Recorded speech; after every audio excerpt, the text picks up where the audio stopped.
Olá, queridos alunos.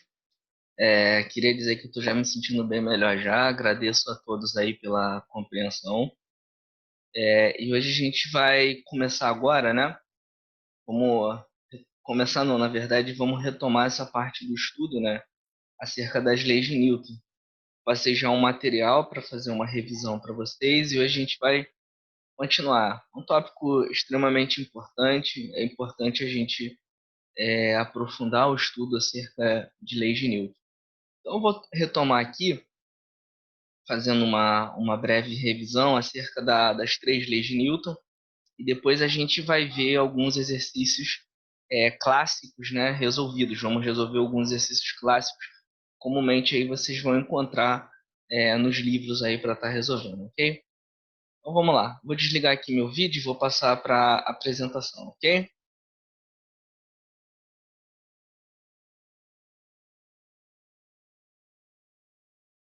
Ok. Compartilhar minha tela aqui com vocês.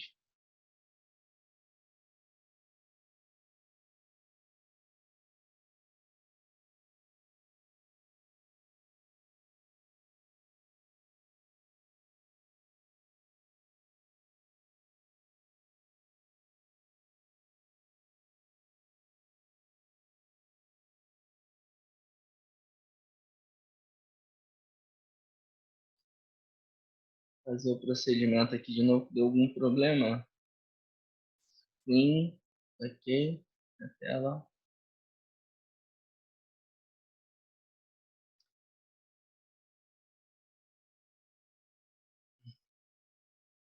Tornando aqui para o princípio. Então vamos lá, pessoal. Então, como eu disse, né, vamos agora aqui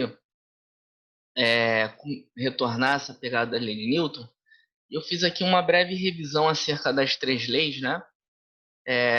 Eu coloquei aí no enunciado de leis de Newton dois livros que eu acho que seria interessante vocês lerem em algum momento, né, como leitura, tempo vago, conhecimento. Ler o livro Princípio do Newton, né? Princípio Naturalis do Newton e o Diálogo de Galileu Galilei. São livros que você devem achar PDFs aí na internet. Esses dois livros aí contemplam, né, a discussão acerca das leis de Newton. Inclusive, o próprio Galileu já começou a fazer essa discussão da lei da inércia, né, já nesse livro dele, o Diálogo, Galileu Galilei. É bem interessante ver como Newton amadurece bastante algumas ideias de Galileu. Bom, então vamos lá pegar um pouco. Vamos retomar aqui, né, e ver um pouco a primeira lei de Newton. Eu sei que vocês já estão cansados já de ver a teoria a respeito disso, mas é bom a gente sempre relembrar, né? Então, o que é a primeira lei de Newton? A primeira lei de Newton ela vai falar que um corpo ele tende, quando a força resultante que atua no corpo for zero, né? For igual a zero, ele tende a ficar em repouso ou em movimento uniforme. Então, é aquela situação onde se a força resultante que estiver atuando no corpo for igual a zero, ele tende a ficar em repouso ou movimento uniforme. Bom, é importante a gente entender que a força resultante ser igual a zero não significa que não existem forças atuando no corpo. É uma discussão que a gente precisa amadurecer, ter isso em mente. Por exemplo, aliás, né, quando a gente está atuando aqui na superfície da Terra, a gente sempre está submetido à força-peso. Então, assim, o corpo estar em repouso não necessariamente significa que não tem nenhuma força atuando nele. Então, é importante a gente entender que a primeira lei ela é baseada na força resultante ser igual a zero. O que é a força resultante ser igual a zero? É quando o somatório das forças que está atuando no corpo é igual a zero. Agora, nessa situação aqui da caixa, desse carrinho. O cara empurra o carrinho. A força que ele fez já não está mais atuando no carrinho. Mas no carrinho tem a força peso e a normal atuando, né? E essas duas forças se equilibram e a resultante é zero. Então, quando a força resultante é zero, ou o corpo vai ficar em repouso, que é a primeira situação, ou em movimento. Tem que ser movimento uniforme, aquele movimento que a velocidade não varia, né? A velocidade é constante nesse caso, ou seja, não tem a aceleração. Bom, já no caso da segunda lei, a segunda lei aqui a gente vai realizar mais problemas, né? Onde você tem alguma equação, alguma matematização para você estar desenvolvendo. Significa que a força resultante que atua no corpo é igual a massa vezes a aceleração. Isso é interessante notar, né? Primeiramente, é interessante a gente observar que a gente trabalha aqui na segunda lei com a força resultante. Então, por exemplo, nesse caso aqui do carro, tem a força do menino e da moça atuando sobre o carro. A força resultante seria o somatório dessas duas forças. Já que nesse caso aqui, ó, é uma partícula, né, um bloco, onde você tem várias forças atuando e a força resultante é o somatório dessas forças. Bom, é importante a gente recordar que força é uma grandeza vetorial.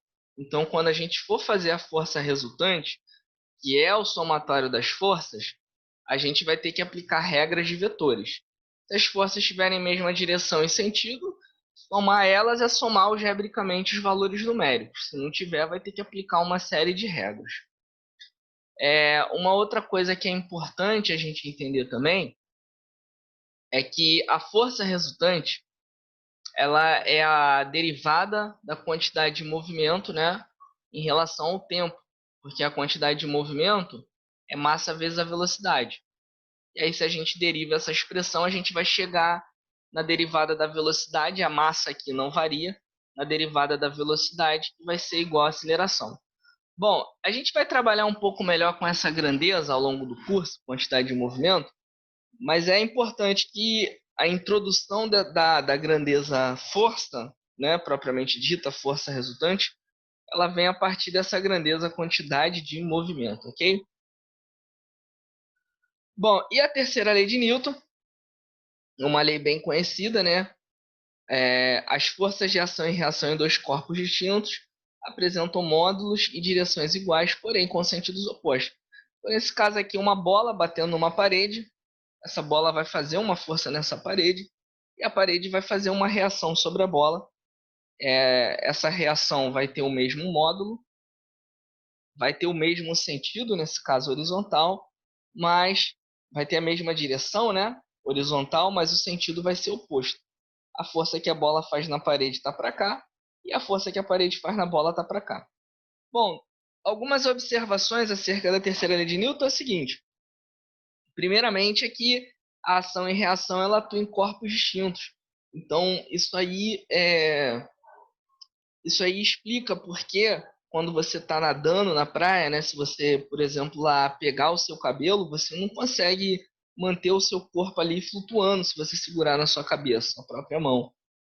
Exatamente porque a terceira lei de Newton ela só é válida quando você está atuando em corpos distintos.